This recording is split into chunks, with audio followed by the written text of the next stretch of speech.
Hello friends. दोस्तों, आज के इस वीडियो में हम आपको फुल इन्फॉर्मेशन देने वाले हैं फार्मेसी कोर्स के रिगार्डिंग। कुछ फ्रेंड्स जानना चाहते थे कि क्या वो diploma in pharmacy means D pharma के बाद ड्रग इंस्पेक्टर बन सकते हैं या फिर उसके लिए बी फार्मा जरूरी होता है। इसी तरह के कई क्वेश्चंस का आंसर आज के हम इस वीडियो में आपको देने वाले हैं। तो फ्रेंड्स, अगर आप फार्मेसी के रिगार्डिंग पूरी जानकारी चाहते हैं तो इस वीडियो को आप लास्ट तक देखते रहिए। नमस्कार फ्रेंड्स, मेरा नाम कैलाश है और स्वागत है आप सभी का YouTube के बेस्ट मोटिवेशन हिंदी चैनल पर।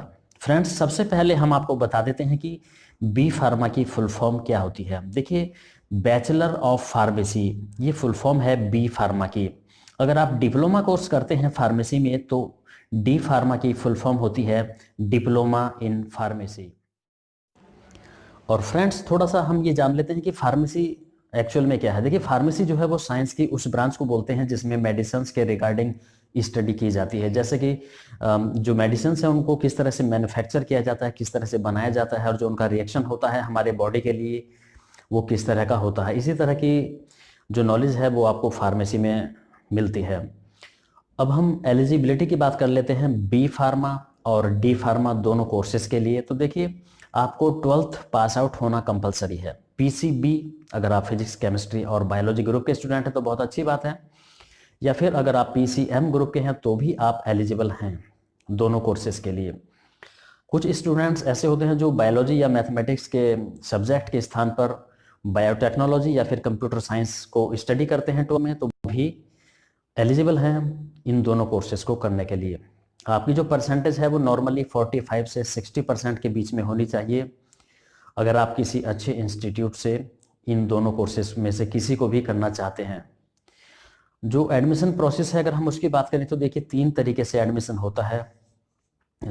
डायरेक्ट एडमिशन होता है कुछ इंस्टीट्यूट्स में, जबकि कुछ ऐसे होते हैं जो मेरिट बेस्ड एडमिशन लेते हैं। जो आपकी 12th की मेरिट होती है, परसेंटेज होती है, उसी के बेस पर एडमिशन लेते हैं। जबकि जो अच्छे इंस्टीट्यूट्स माने जाते हैं वो अपना एंट्रेंस एग्ज़ाम कंडक्ट करते हैं और जो एंट्रेंस एग्ज़ाम की मेरिट होती है उसी के बेस पर आपको एडमिशन दिया जाता है। कोर्स के ड्यूरेशन की अगर हम बात करें तो जो डिप्लोमा कोर्स है डिप्लोमा इन फार्मेसी ये 2 साल का कोर्स होता है, और जो बी फार्मा है बैचलर ऑफ फार्मेसी ये 4 साल का बैचलर डिग्री प्रोग्राम होता है। और यहाँ फीस की बात भी हम कर लेते हैं कि देखिए, जो डिप्लोमा कोर्स है उसकी फीस गवर्नमेंट कॉलेज में होती है 5,000 से 10,000 के बीच में पर ईयर, ये नॉर्मली इतनी होती है। और जो प्राइवेट इंस्टीट्यूट्स हैं उसमें डिप्लोमा कोर्स की फीस होती है 30 to 40 के मीन्स 30,000 से 40,000 पर ईयर के बीच में। जबकि जो बैचलर डिग्री प्रोग्राम है बी फार्मा उसकी गवर्नमेंट कॉलेज की फीस होती है 35 से 40,000 रुपये पर ईयर, और प्राइवेट इंस्टीट्यूट्स में नॉर्मली 70 to 80 के मीन्स 75,000 से 80,000 के बीच में 1 साल की फीस होती है। अब हम आपको ये बता देते हैं कि अगर आप इन कोर्स में से किसी को भी करते हैं तो आपको क्या बेनिफिट होने वाला है। सबसे पहले हम आपको बता दें कि अगर आप डिप्लोमा कोर्स करते हैं तो उसके क्या बेनिफिट्स हैं। देखिए, डिप्लोमा कोर्स करने के बाद आप गवर्नमेंट सेक्टर में भी जा सकते हैं और प्राइवेट सेक्टर में भी जा सकते हैं, या फिर आप अपना सेल्फ का कुछ बिजनेस कर सकते हैं। गवर्नमेंट सेक्टर में आप जा सकते हैं रेलवे हॉस्पिटल्स में, या फिर जो दूसरे गवर्नमेंट हॉस्पिटल्स होते हैं उनमें भी आपकी जॉब लग सकती है। प्राइवेट सेक्टर में आपकी जो है प्राइवेट हॉस्पिटल्स में जॉब लग सकती है, या जो प्राइवेट फार्मास्यूटिकल्स कंपनीज हैं वहाँ पर भी आपको हायर किया जा सकता है। अगर आप अपना सेल्फ का कोई काम करना चाहते हैं तो उसमें आप अपना सेल्फ का मेडिकल स्टोर खोल सकते हैं। आप किसी फार्मास्यूटिकल कंपनी के अंडर में एमआर भी बन सकते हैं। ये डिप्लोमा कोर्सेज की बात थी।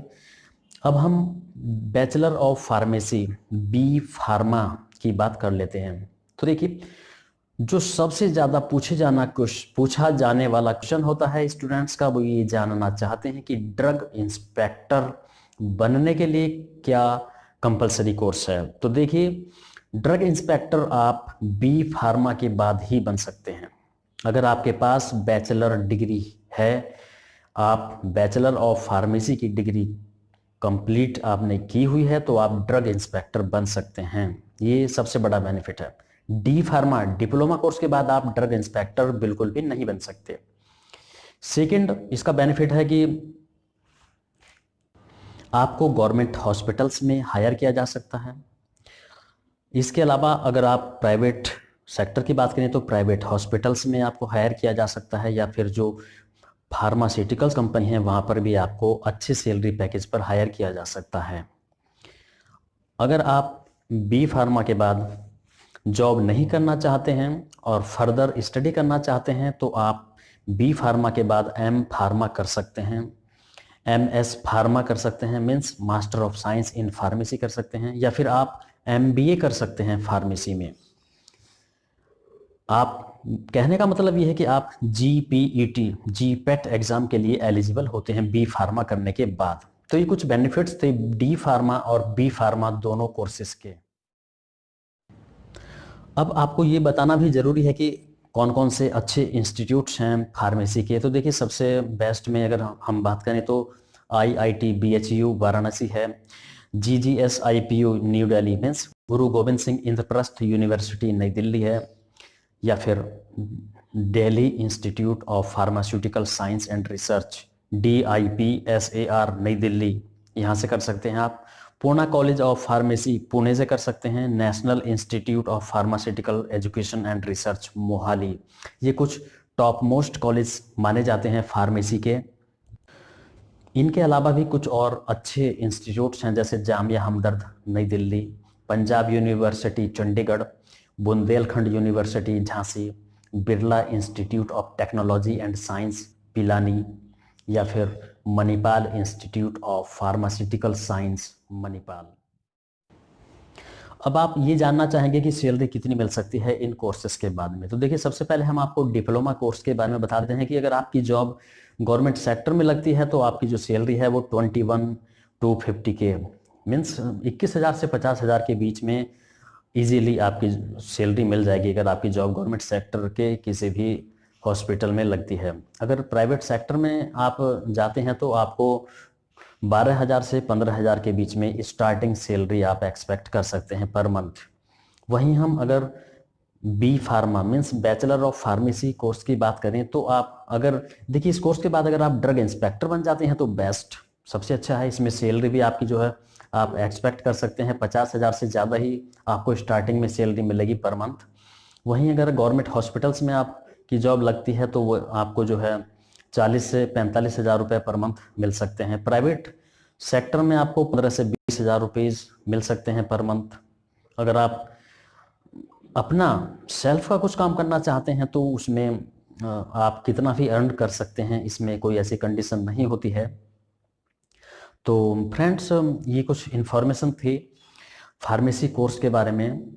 अगर कोई ऐसी बात है जो इस वीडियो में कवर नहीं हो पाई है और आप जानना चाहते हैं तो वीडियो के नीचे कमेंट बॉक्स में लिखकर आप हमसे पूछ सकते हैं। हम पूरी कोशिश करेंगे आपको आपके क्वेश्चन का आंसर देने की। आपको इन्फॉर्मेशन पसंद आई हो तो इस वीडियो को लाइक कीजिए, अपने सभी फ्रेंड्स के साथ शेयर कीजिए, और अगर आपने अभी तक हमारे YouTube चैनल को सब्सक्राइब नहीं किया है तो प्लीज़ आप इसे सब्सक्राइब जरूर कर लें। और हाँ, सब्सक्राइब करने के बाद में जो आपको साइड में घंटी का निशान दिखेगा, बेल का आइकॉन दिखेगा, आप उसे भी जरूर प्रेस करें, क्योंकि हम अपने इस चैनल पर हमेशा ही मोटिवेशनल, एजुकेशनल और करियर गाइडेंस से रिलेटेड वीडियोज़ लेकर आते रहते हैं। तो फ्रेंड्स मिलते हैं एक नई वीडियो में एक नए टॉपिक के साथ। तब तक जय हिंद, वंदे मातरम।